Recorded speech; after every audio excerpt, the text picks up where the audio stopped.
Programme జనవరి 3వ తారీఖున పిల్లల కోసం పిల్లలకు తోడుగా ఉండేట్టుగా చేసే కార్యక్రమం ఈ కార్యక్రమం. ఇలా ప్రతి అడుగులోనూ కూడా ప్రజలకు అవసరం ఉంది, ప్రజలు ఇబ్బందుల్లో ఉన్నారు, ప్రజల తరపున మనం గొంతు విప్పాల్సిన పరిస్థితిలో ప్రతిపక్షంగా మనం ఉన్నాం అన్నది ప్రతి ఒక్కరం కూడా గుర్తుపెట్టుకోవాలి.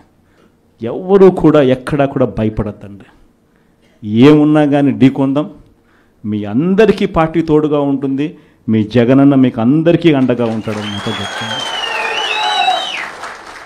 మన సాగునీటి సంఘం ఎన్నికలు జరిగాయి. అది ఎందుకు ఎన్నికలు జరుపుతారో నాకే తెలియడంలా. ఎన్నికలు జరిగేసరికి ఒక ప్రజాస్వామ్యబద్ధంగా నువ్వు ఎన్నికలు జరిగేట్టుగా అయితే జరపండి ఎన్నికలు. అంతే తప్ప నుంచి నువ్వు నీ రైతులకు నీ వాళ్లకు మాత్రమే ఎన్ఓసీలు ఇస్తారు, ఆర్ నో డ్యూ సర్టిఫికెట్లు ఇస్తారు.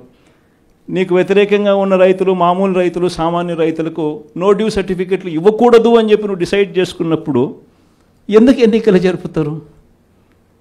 గ్రామ స్థాయిలో ఇవ్వాల్సిన, సచివాలయ స్థాయిలో ఇవ్వాల్సిన విఆర్ఓలు, సచివాలయ స్థాయిలో ఇవ్వాల్సిన నో డ్యూ సర్టిఫికెట్లు సచివాలయ స్థాయిలో ఇవ్వకుండా మండల స్థాయిలోకి వాళ్ళందరినీ తీసుకొని వెళ్ళి సచివాలయాల్లో ఎవరు విఆర్ఓలు లేకోకుండా మండలాల్లో ఉండేట్టుగా చేసి పోలీసులను కాపలా పెట్టుకొని చేతుల పైకెత్తించి ఎన్నికలంట. ఎందుకు ఈ ఎన్నికలు జరుపుతారు? అది జరిగించి ఆ రకంగా ఎన్నికలు బుల్డోజ్ చేసి రైతులందరూ సంతోషంగా ఉండారు అని అంటారు. నిజంగా రైతులు సంతోషంగా ఉండారా లేదా అన్నది తెలియాలి అని అంటే ఒక్కసారి రాజీనామాలు చేసి బయటికి రండి, అప్పుడు అర్థమవుతుంది రైతులు సంతోషంగా ఉన్నారా, రైతులు సంతోషంగా లేరా, పెట్టుబడి సహాయం 20,000 ఏమైందని చెప్పి రైతులు అడుగుతూ ఉండేది అర్థమవుతుంది, ఉచిత పంటల బీమా ఏమైందని రైతులు అడుగుతూ ఉండేది అర్థమవుతుంది, ఆర్బీకేలు ఎందుకు సరిగ్గా పనిచేయడం లేదని చెప్పి రైతులు అడుగుతూ ఉన్నది అర్థమవుతుంది. ఇవన్నీ అర్థం కావాలి అని అంటే ప్రజాస్వామ్యబద్ధంగా ఎన్నికలు జరిగితే అర్థమవుతుంది. ఈ మధ్యకాలంలో ఇంకోటి కూడా అన్నారు, విజన్ 2047 అంట. అయ్యా 7 నెలల కిందట ఊదరగొట్టి నువ్వు, నీ ఎల్లో మీడియా, మీ ఈనాడు, మీ ఆంధ్రజ్యోతి, మీ TV5 మీరంతా ఊదరగొట్టి మేనిఫెస్టో ఇచ్చినారు. ఆ మేనిఫెస్టోలో ఏం చెప్పినారు? 15,000 నుంచి మొదలు పెడితే 48,000 దాకా చెప్పుకుంటూ పోయినారు. వాటికి దిక్కు లేదు. 7 నెలల కిందట మేనిఫెస్టో అని చెప్పి చెప్పిన దానికి దిక్కు లేదు. ఇంకా 2047 అంట. 2047 అంటే ఈయన వయసు ఎంత? ఈయన వయసు ఇప్పుడే 80 దగ్గర.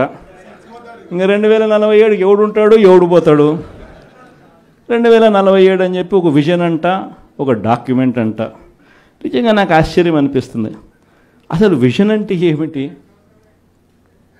విజన్ అంటే ఏమిటి?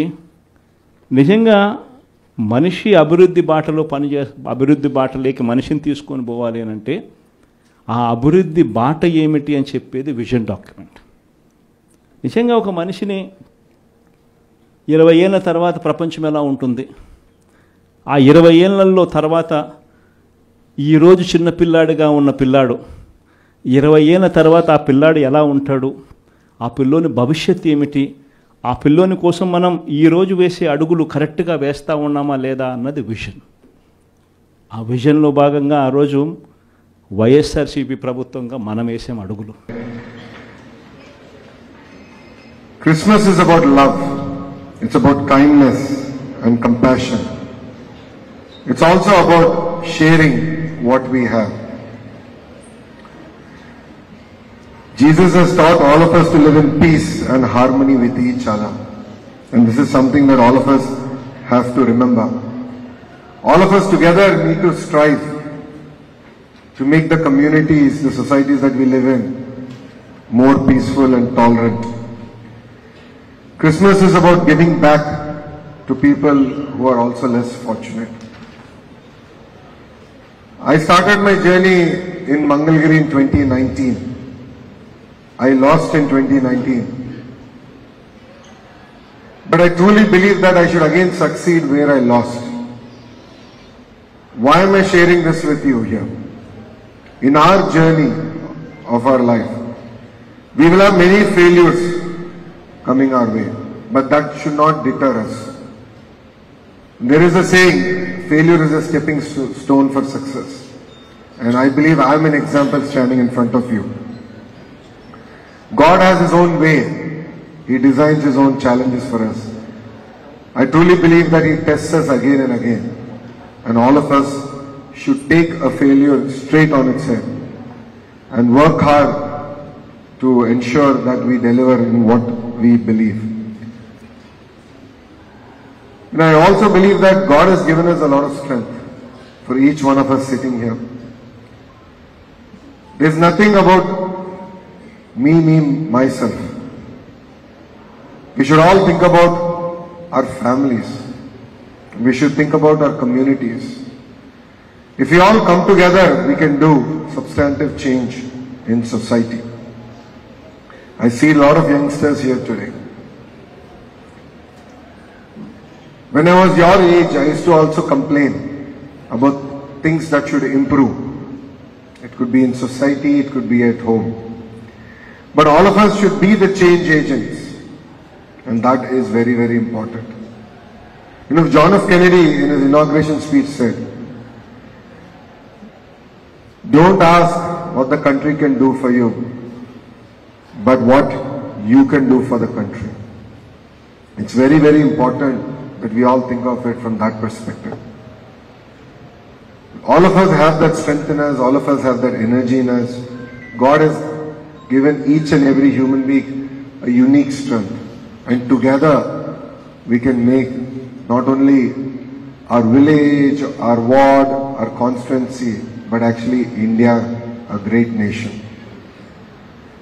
Today as we embark on our challenges and our journey towards our 100 years of independence, our government has laid out amazing initiatives to make Andhra Pradesh a developed state.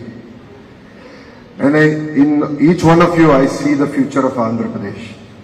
You are the next generation that is going to lead the state forward.